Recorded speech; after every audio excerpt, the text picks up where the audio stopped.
Donc, tout d'abord, je voudrais commencer par exprimer mes condoléances à toute la communauté philosophique française, à toute la communauté intellectuelle française et aussi mondiale pour la mort de Michel Serres. On en a parlé déjà aujourd'hui, le 1er juin 2019, le philosophe de l'optimisme, vraiment. Je commence avec la citation de Jacques Derrida de son article « Cogito et histoire de la folie » qu'il a écrit pour commenter les controverses avec Michel Foucault après l'apparition de son livre « Histoire de la folie » à l'âge classique. Je cite, « Ce malheur interminable du disciple tient peut-être à ceux qu'il ne sait pas encore ou se cache encore que, comme la vraie vie, le maître est peut-être toujours absent. Il faut donc briser la glace ou plutôt le miroir, la réflexion, la spéculation infinie du disciple sur le maître et commencer à parler. » Alors pourquoi j'ai décidé de parler de Beket Nourjanov et pas seulement de Beket Nourjanov, mais du destin de la philosophie kazakh? Pour trois raisons. Premièrement, c'est évident parce que j'ai une formation philosophique et donc j'essaie de philosopher tant bien que mal. Et la deuxième raison est plus profonde, comme il paraît, parce que je me suis souvent retrouvée dans une situation en tant que philosophe, ou entre guillemets philosophe kazakh, qui essaie de philosopher et qui est constamment renvoyé sur un discours ethnographique ou proche de l'ethnographie. Donc, dès que tu essaies de faire une réflexion sur les sujets classiques de la philosophie, on te pose tout de suite la question, et vous au Kazakhstan, comment vous faites? Donc comment vous faites pour exister, comment vous faites pour comprendre l'existence, comment vous faites pour respirer, pour vivre, etc. Donc, en même temps, les études sur les pays de l'Asie centrale en général portent souvent un caractère beaucoup trop appliqué, à mon avis. Si vous avez des objections, vous êtes bienvenus. Donc, c'est là la deuxième raison. Il faut prendre au sérieux la philosophie kazakh et la philosophie des pays de l'Asie centrale pour que la vision de ces pays arrête d'être ethnographique et appliquée. Et finalement, la troisième raison, vraiment philosophique et plus profonde, c'est que souvent la philosophie comme discipline est considérée comme n'ayant pas d'importance première, comme n'ayant pas d'actualité d'application pratique. Et moi, je voudrais discuter là-dessus.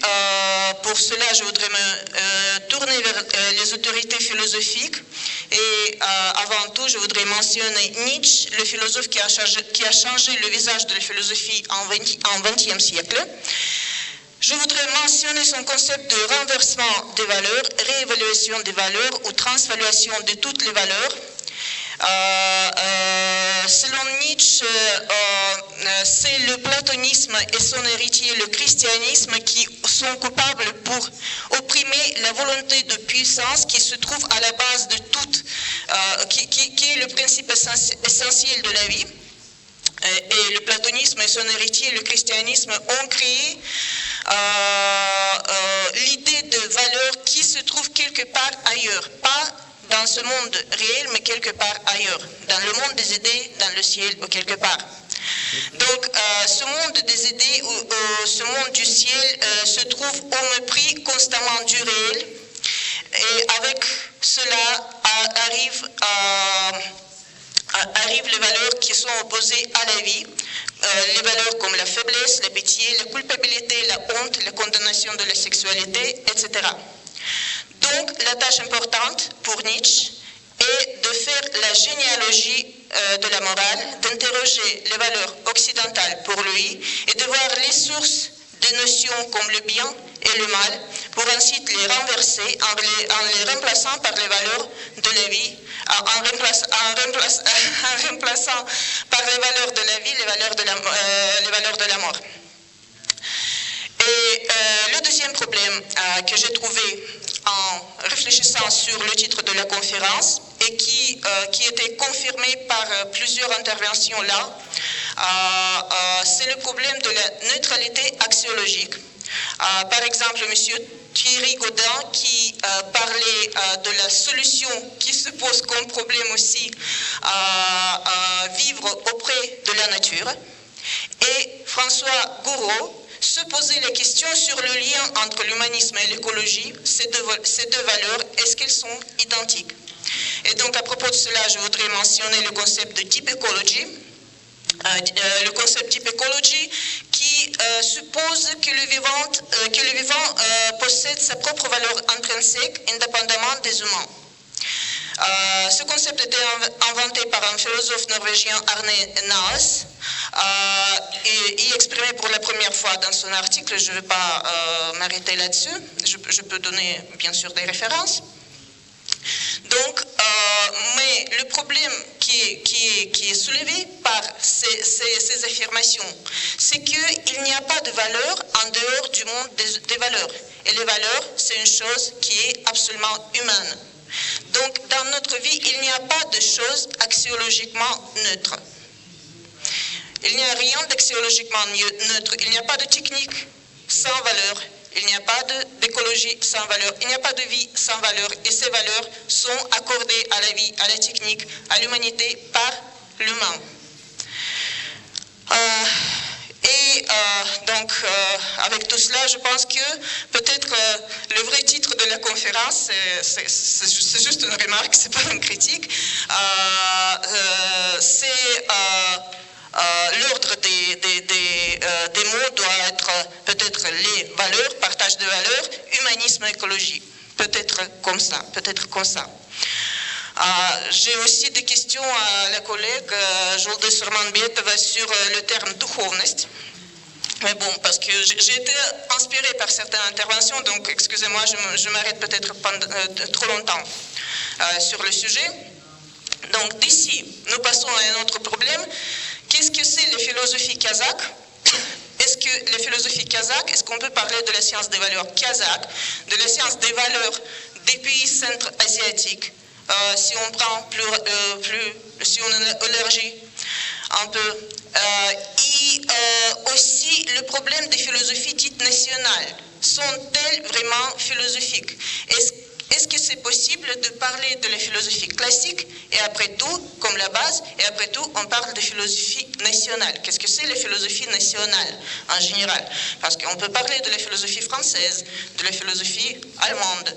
En même temps, bon, les philosophies étaient institutionnalisées dans ces culture dans ces pays depuis longtemps, entre autres grâce à l'existence de la culture écrite, de l'écriture, du mot écrit, disons, de l'histoire écrite.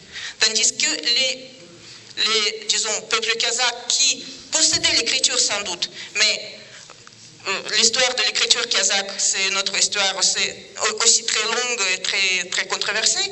Donc, est-ce qu'on peut parler vraiment de la philosophie kazakh? Donc, la philosophie dite nationale porte en soi ce problème. S'il y a des philosophies nationales, existe-t-il une philosophie dite classique ou toute philosophie est nationale, même encore une fois classique? Et dans ce cas, comment est-ce qu'on peut partager les valeurs si on se retrouve chaque fois devant le mur de la méconnaissance des bases communes pour les valeurs? Donc, en revenant à la philosophie kazakh, les recherches consacrées à ce sujet commencent à paraître depuis des années 1950, après l'apparition d'un roman célèbre, La Voix d'Abay, un roman épique de Mukhtar Aouezov qui décrit la vie d'un poète célèbre kazakh, Abay Kunanbayev. Ce roman reçoit en 1948 le prix de Staline, le prix de Lénine, etc., etc. Donc il y a vraiment une reconnaissance. Et il y a l'intérêt qui est réveillé en quelque sorte par l'apparition de ce roman. Il se trouve qu'on peut parler de la philosophie, de la culture, disons, en l'objectivant,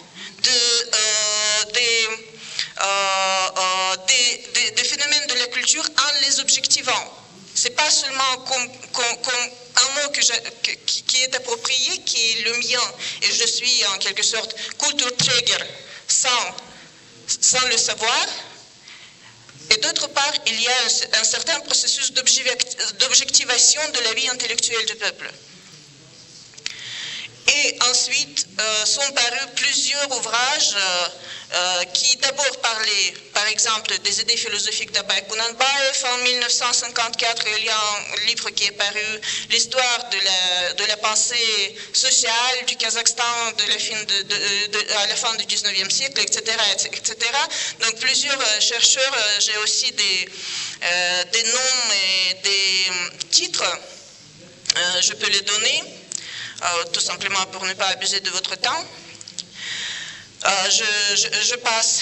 Donc, un certain processus d'objectivation de sa propre vie intellectuelle commence et commence le processus de la compréhension d'existence de l'intellect proprement kazakh, ou plutôt turcique même, le monde turcique. Et la pensée kazakh depuis se trouve souvent entre cette à la fois reconnaissance et la méconnaissance de l'originalité de la pensée kazakh. En quelque sorte, en quête de l'identité, entre la quête de l'identité d'une part et d'autre part, le discours sans doute colonial. Sans doute colonial parce qu'on s'est retrouvé constamment dans une situation d'une civilisation qui rattrape. On est constamment dans une situation de rattrapage, on rattrape quelque chose. Et donc, de ce point de vue, la vie de Beket Nurjanov, de qui je voulais parler initialement, est très intéressante. Dans l'histoire de la philosophie kazakh sont souvent mentionnées deux périodes. La première période, c'est la période de la genèse de la pensée philosophique turcique générale. Et les noms sont mentionnés comme, par exemple, Korkut, qui est un personnage mythique, c'est pas un personnage réel. Youssouf Balasagouni, Khodja Ahmad Yessaoui, Al-Farabi, Mahmoud Kashgari, etc. Donc pas de turc, pas de proprement kazakh. Depuis, schématiquement parlant, de l'année 1456, la naissance de Khanat kazakh, Kazakhskое ханство, le premier gérant kazakh Hassan Sabitouli crée l'idée de Jéroïque, la terre bénie. Et Shokan Walikhanov, beaucoup plus tard, parle de Hassan Kaygı comme le premier philosophe kazakh. Et la deuxième période est le siècle des Lumières à la Kazakh, Kazakhское просветительство. Il faut faire attention, à mon avis, aussi de parler en mettant des parallèles entre les Lumières, par exemple, européennes et les Lumières kazakhes, parce que ce n'est pas du tout le même axe, la même direction, le même sens. Et bien sûr, le siècle des Lumières européennes, c'est l'ensemble d'idées, il s'agit de l'ensemble d'idées. Et les idées philosophiques surtout, qui ont servi à l'émancipation de l'individu, de l'humanité grâce à la raison, tandis que toujours les Lumières kazakhes, tout d'abord la période n'est pas la même, du tout, la fin logique des Lumières européennes c'est la Révolution, bien sûr la Révolution française, historiquement parlant, Lumière kazakh c'est le 19e siècle, donc Shokan Walikhanov, Ibrahim Altensarin et Abay. Et d'ailleurs, c'est uniquement Altensarin qui mérite le nom d'être le nom de nom de Lumière, à mon avis, parce que c'est lui qui s'occupait vraiment d'éduquer, de l'éducation du peuple. Mais de toute façon, il est largement reconnu que le terme philosophie kazakh est un terme moderne, contemporain, que la philosophie kazakh comme proprement philosophie n'existait pas avant les années 1950.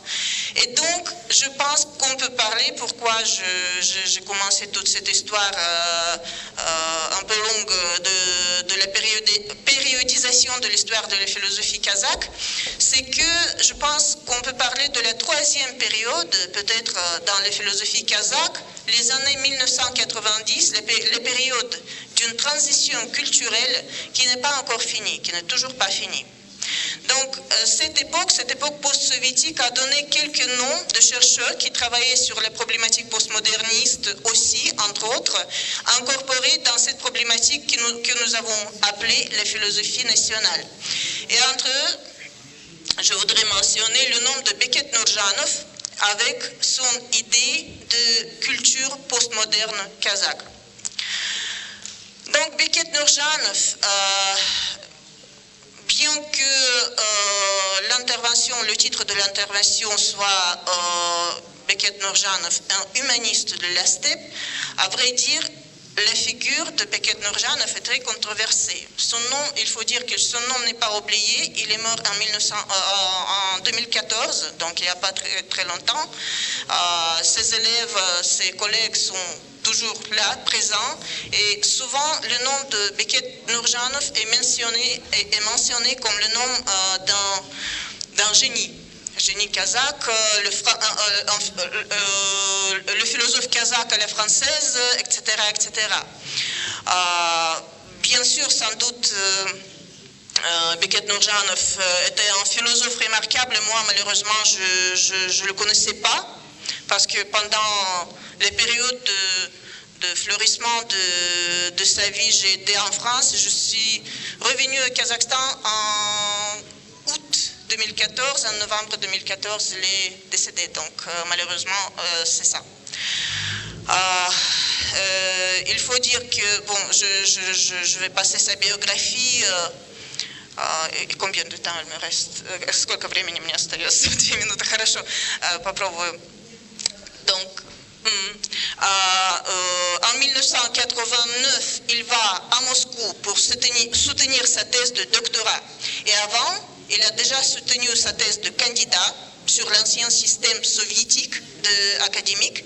Donc, il était déjà candidat философских наук, candidat de sciences philosophiques. En 1989, il a soutenu sur la dialectique de Hegel et sa thèse de candidat était l'analyse critique du concept irrationaliste de la dialectique.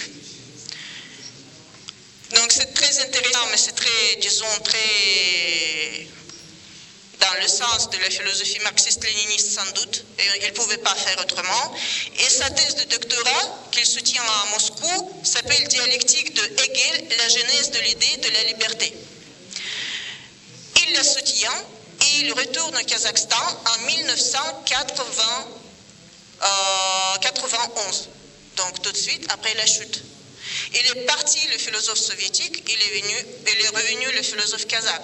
Et déjà, donc c'est le destin qui joue avec un homme.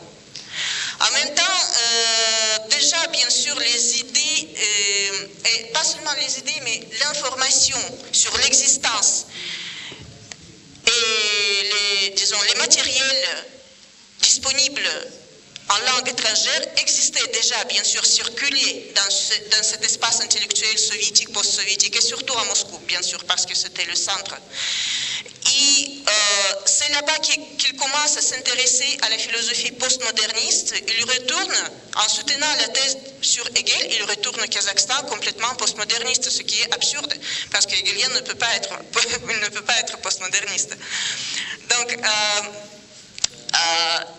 en retournant au Kazakhstan déjà indépendant, il commence à travailler beaucoup et il fait plusieurs cours sur la culturologie avant tout. Donc ce terme n'existe pas en français, en anglais non plus.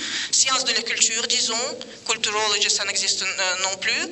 Donc culturologie, disons, on garde comme ça. Et là, pas seulement là, bien sûr, mais on est dans la tradition de la philosophie kazakh qui est la philosophie de la culture plutôt que la philosophie comme telle. Il n'y a pas de spéculation philosophique, il y a, disons, des théorisations sur la culture, sur l'existence de la culture, non-existence de la culture, pourquoi la culture est comme ça, etc. Donc il y a plusieurs cours qui sont similaires sur le sujet culturologie, philosophie de la culture, anthropologie philosophique, histoire de la culture, la langue et la culture, etc. Il parle plusieurs langues, tant bien que mal, je ne sais pas, mais en tout cas, il parlait et il lisait, il traduisait de français vers russe vers kazakh. allemand vers russe vers kazakh, latin il connaissait, donc anglais aussi, et disons, pour la communauté philosophique de ce temps, c'était une figure très remarquable aussi par ce fait d'être plurilinguiste. C'est pas quelque chose d'ordinaire même aujourd'hui. Disons, parler 2-3 langues, c'est pas évident. Il publie plusieurs ouvrages aussi, je voulais le lire, mais je passe. Il écrit surtout sur Jean Baudrillard, sur la grammatologie de Derrida, sur Frédéric Jameson, le postmoderniste américain, sur l'esthétique sublime, donc il touche aux questions Kant-Lyotard et l'esthétique du sublime. Et son presque dernier ouvrage était Moderne Postmoderne Cultura, Moderne Postmoderne Culture, qui était publié en 2012 et que j'ai lu récemment. Ce qui m'a frappé dans cet ouvrage, c'est que malgré tout le monde dit que Nurjanov est notre postmoderniste kazakh, il est le père du postmodernisme kazakh, etc. Donc, pas tout à fait, à mon avis, c'est vraiment un philosophe de borderland, un philosophe qui se trouve entre deux mondes. Il parle, quand vous lisez Moderne Postmoderne Culture, d'ailleurs, c'est pas une monographie comme on dit chez nous, c'est un manuel. Et ça aussi, c'est un peu, c'est une tendance. On peut écrire plutôt des manuels qui apprennent que d'écrire des monographies ou des livres. Donc, quand vous lisez cet ouvrage, il y a de petites références constamment à l'égard de la philosophie hegelienne, de la philosophie marxiste. Et donc, ce borderland, comme je voulais constater, Nurjanov, il n'est pas complètement humaniste. Il se trouve entre les deux. Il se trouve vraiment sur cette terre, dans la frontière. Et donc, il essaie de changer un tout petit peu cette situation, briser la glace, comme je dis, la conscience d'un disciple, les situations d'une culture toujours en état de rattrapage. Et je voudrais à la fin citer, c'est ma petite traduction, je ne sais pas si elle est bonne ou pas, de ce livre de Nurjanov.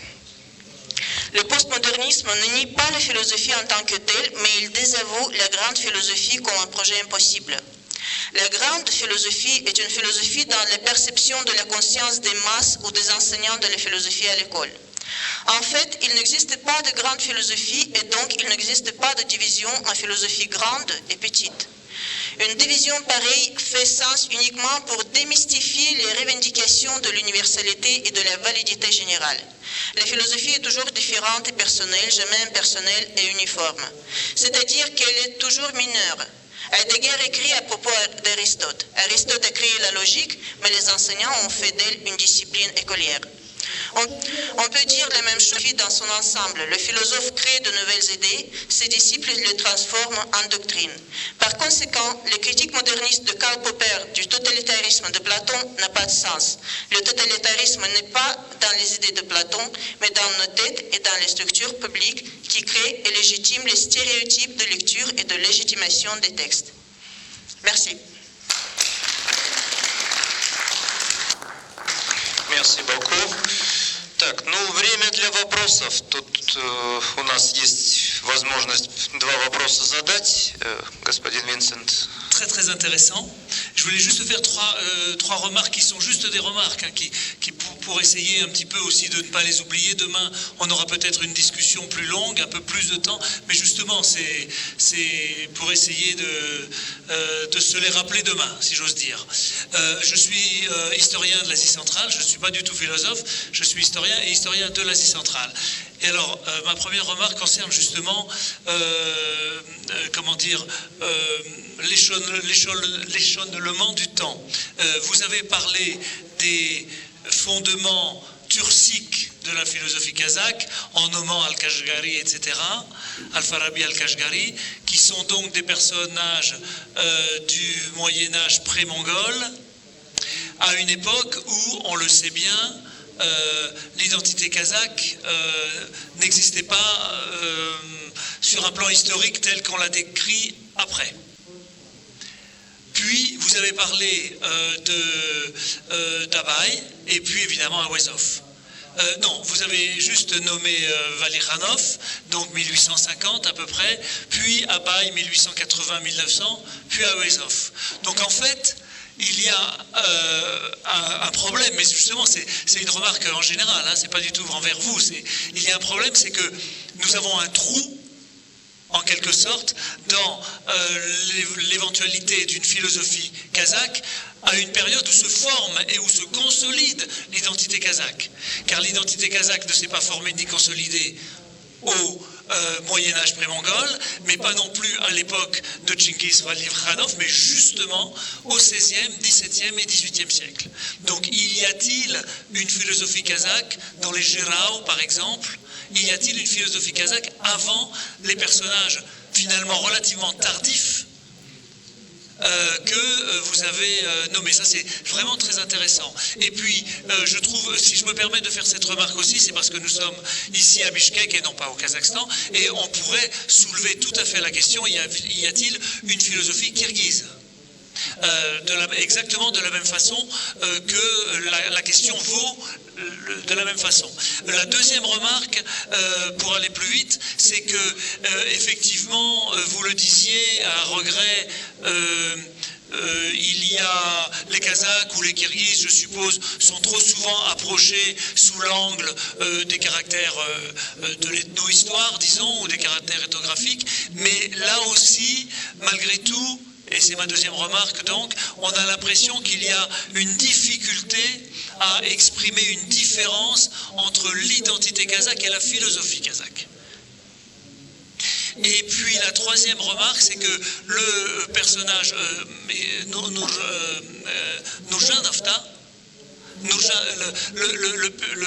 le philosophe Nurjanov dont vous avez parlé, est-ce que... Donc c'est pour ça que c'est très intéressant votre présentation, parce que est-ce qu'il appartient tout simplement à une communauté mondiale de philosophes et de problématiques philosophiques? Un est français, l'autre est kazakh, l'autre est américain. D'ailleurs, kazakh, il était kazakh soviétique, puis il est kazakh. Kazakh, si j'ose dire, c'est-à-dire kazakh non soviétique.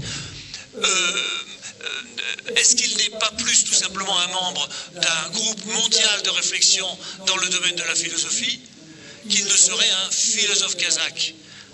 Donc je trouve que vous avez mes remarques essayent de pointer du doigt les trois moments très intéressants et les trois moments critiques justement de la problématique de votre question. Y a-t-il une philosophie kazakh? Je vais répondre. Si vous c'est aussi c'est une remarque. Je comprends que c'est pas une question que vous avez posée. Oui, je sais, je comprends cette lacune du temps et aussi cette difficulté à exprimer les différences, comme vous dites, entre l'identité et la philosophie kazakh. Et d'ailleurs, je vous remercie pour le formuler parce que des fois j'ai du mal à formuler certaines choses en français. Donc en russe, bien sûr, c'est plus facile pour moi.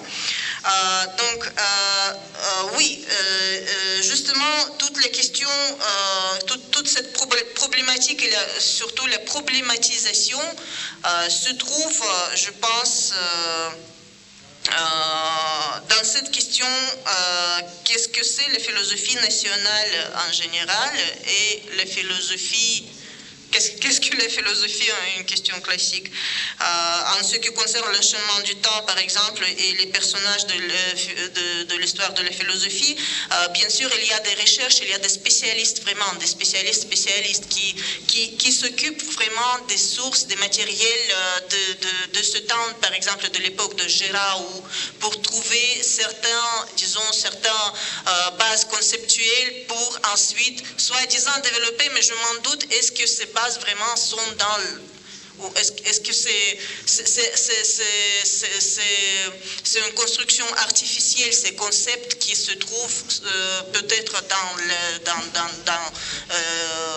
dans les activités de Gérao ou où ça n'existe pas, mais il faut demander. Il y a plusieurs philosophes kazakhs qui essaient de répondre. En ce qui concerne Nurjanov, bon, il est le membre de la communauté mondiale, sans doute, comme nous tous. Philosophe kazakh, ça, voilà, c'est ça. Qu'est-ce que c'est d'être un philosophe kazakh?